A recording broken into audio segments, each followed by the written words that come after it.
Os fundos imobiliários superaram a marca de 1 milhão de investidores pessoas físicas e devem crescer ainda mais. Segundo alguns analistas, eles inclusive devem superar as ações em número de investidores. Será?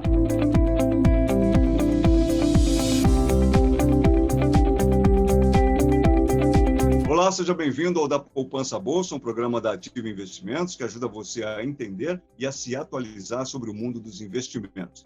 Eu sou Guto Abranches e hoje vamos falar sobre fundos imobiliários que foram fortemente afetados pelas regras de isolamento social da pandemia, mas que também voltaram a atrair investidores fortemente e agora, há pouco tempo, em agosto, bateram a marca de 1 milhão de pessoas físicas. Para falar sobre este assunto, a gente está recebendo Diego Siqueira, que é CEO da TG Core Asset. Um prazer ter você com a gente uma vez mais, já nos falamos anteriormente. Seja bem-vindo de volta, Diego. O prazer é todo meu, Guto. É um prazer estar aqui participando mais uma vez da Poupança Bolsa. Estamos à disposição aqui para tirar dúvidas e informações sobre o nosso mercado. Olha, eu queria te perguntar o seguinte, na nossa primeira conversa, foi anteriormente à pandemia, a gente falou sobre os fundos imobiliários, você estava bastante motivado, bastante animado com a perspectiva para essa área de investimentos, né, que existia já naquela época, uma visão de que os fundos tenderiam a crescer bastante. Eu queria, se possível, lhe pedir para fazer uma retrospectiva para nós, porque no meio desse tempo veio exatamente a pandemia. Como é que esse cenário ficou? Certamente mudou um pouco. Se perguntar qual o impacto sobre essa área da indústria de investimentos e como é que a gente está vendo agora as novas perspectivas. Só lembrando o cenário que a gente estava traçando no início do ano, né?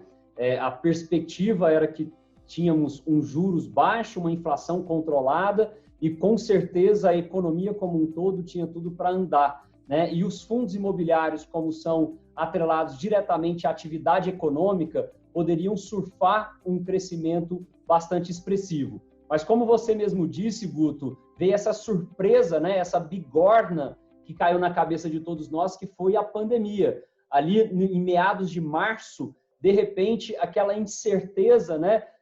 De uma ação que pouca gente entende, né? Um setor que pouca gente entende, que é a questão de saúde pública, né? Não só no Brasil, mas uma questão mundial, né? Que veio primeiro em outros países e depois veio assolar o Brasil de frente. E naquele primeiro momento, Guto, teve um pânico generalizado no mercado, né? Todos os ativos financeiros que tinham liquidez no mercado secundário sofreram de forma expressiva nos seus preços. E os fundos imobiliários não foram diferentes, né? Naquele período de março, abril, até meados de maio, enquanto a incerteza reinava, se vai ter cura, se vai ter vacina, qual que vai ser o período da crise do coronavírus, teve realmente um reflexo no preço muito relevante. No entanto, Guto, conforme o tempo foi passando, e já meados de junho, julho, agosto, aquele contexto de macroeconômico, de juros, que até abaixou um pouco mais na época da pandemia, né? E a inflação se manteve controlada, pelo menos o IPCA, gerou uma retomada da confiança, em especial do segmento imobiliário brasileiro. Diego, então quer dizer que passado aí aquilo que a gente pode entender como o auge da pandemia, embora ainda haja consequências, mas passado aquele auge, a restrição ou as restrições sanitárias, a circulação de pessoas, então tudo isso acabou cedendo um pouco e medidas alternativas foram sendo encontradas pouco a pouco. Estou colocando isso para lhe perguntar, isso mexeu também com o ânimo das pessoas a ponto de, na linha daquilo que você está dizendo, se desprenderem um pouco mais, voltarem a canalizar suas atenções e energias, por exemplo, para a área de investimentos? E já emendando uma nova pergunta, aí é que se deu o que a gente pode chamar de salto nos fundos imobiliários, porque no final de agosto, o número de investidores pessoas físicas nesse ramal dos fundos acabou batendo a marca de 1 milhão de investidores. Tem a ver com Selic baixa também? Excelente pergunta, Guto, e com certeza isso tudo está linkado, tá? Obviamente, essa retomada da confiança com o setor imobiliário como um todo, que voltou a apresentar números robustos de venda, né, de faturamento, etc., os fundos imobiliários começaram a atrair não só pelos bons rendimentos, mas também pela boa perspectiva, atrair mais investidores E, sem dúvida nenhuma, essa questão de estar com juros baixos e que na pandemia acabou ficando mais baixo ainda, né?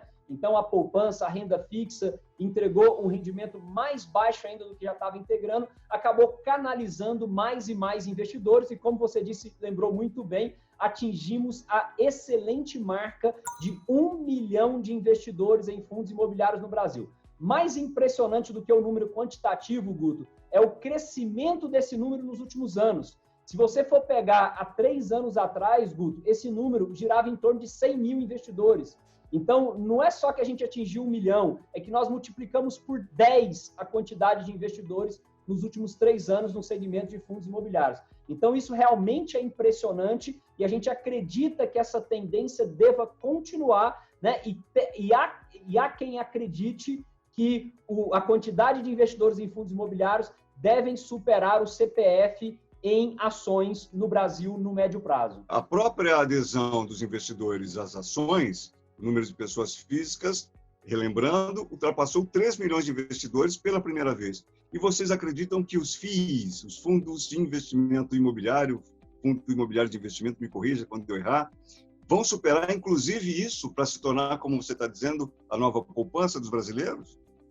Essa é a perspectiva do setor, né? Como teve um crescimento tão relevante, né, de 100 para 1 milhão de investidores, a perspectiva é que esse crescimento continue bastante acelerado, talvez em níveis mais acelerados do que o crescimento que também estamos tendo nos investidores em ações, tá? Então, é possível que essa curva lá na frente possa se encontrar e, quem sabe, os fundos imobiliários chegarem até a superar a quantidade de CPFs de investidores em ações.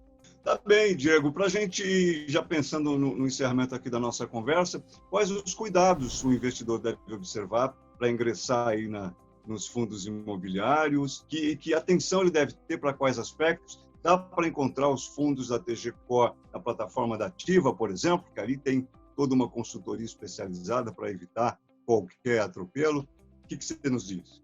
Não, com certeza. O investidor, na hora de escolher o produto que ele vai investir, Guto, sem dúvida nenhuma, contar com uma assessoria especializada, como eu sei que a Ativa fornece, é muito importante, né? Porque ele tem uma opinião a mais ali para ele tomar a decisão dos seus investimentos.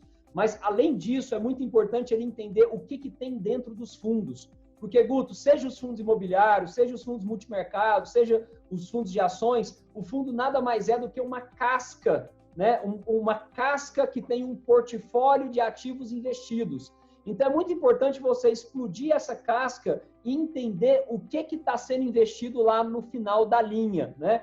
Que tipo de investimento está colocado. Pô, é um fundo imobiliário, mas o que tem dentro dele? São shoppings, são galpões, são ativos de renda, são incorporação, são desenvolvimento, são loteamentos. Então, você entender qual que é o ativo final, né? Obviamente que a gente sabe que nem todo mundo vai ter a capacidade de aprofundar no limite o conhecimento nesses ativos, mas com a ajuda do assessor, você entender minimamente qual que é o nicho do segmento imobiliário que você está investindo. Além disso, é muito importante você analisar o time de gestão que está fazendo a escolha desses ativos. Então, conhecer quem é a gestora, no caso aqui da nossa, é a TG Core Asset, né? Entender o histórico dos profissionais, entender o histórico dos fundos, como que a gestora se portou no momento de crise, como aconteceu aí do coronavírus, em outros momentos de preocupação econômica, entre outros. Então, conhecer muito a reputação da casa, da gestora que toma conta do fundo e também dos ativos FIIs que estão alocados na carteira dos fundos de investimentos. Seria a dica que eu acho que vale a pena o investidor ter bastante atenção antes de escolher o seu investimento. Dica entre tantas valiosíssima, viu, Diego? Quero te agradecer demais ao Diego Siqueira, que é CEO da TG Core Asset, que esteve com a gente aqui nessa edição. Muito obrigado por suas informações. Com certeza, elas foram, são e serão muitíssimo úteis para todo mundo que acompanha a nossa produção aqui no nosso canal. Muito obrigado, até uma próxima vez. Excelente, Guto. Eu que agradeço mais essa oportunidade de estar aqui com vocês. Sempre é um prazer discutir perguntas muito inteligentes, que eu acho que, sem dúvida nenhuma, podem agregar bastante aos investidores que estão iniciando e até aos investidores mais experientes. e a gente está sempre à sua disposição aqui, esperando o próximo convite para uma próxima conversa. Diego, muito obrigado pelas suas informações. Tenho certeza que elas vão ajudar e muito a todos que acompanham o nosso canal. A Ativa Investimentos conta com uma equipe de especialistas preparada para atender a todos os tipos de investidores. É uma assessoria fundamental no momento de incerteza.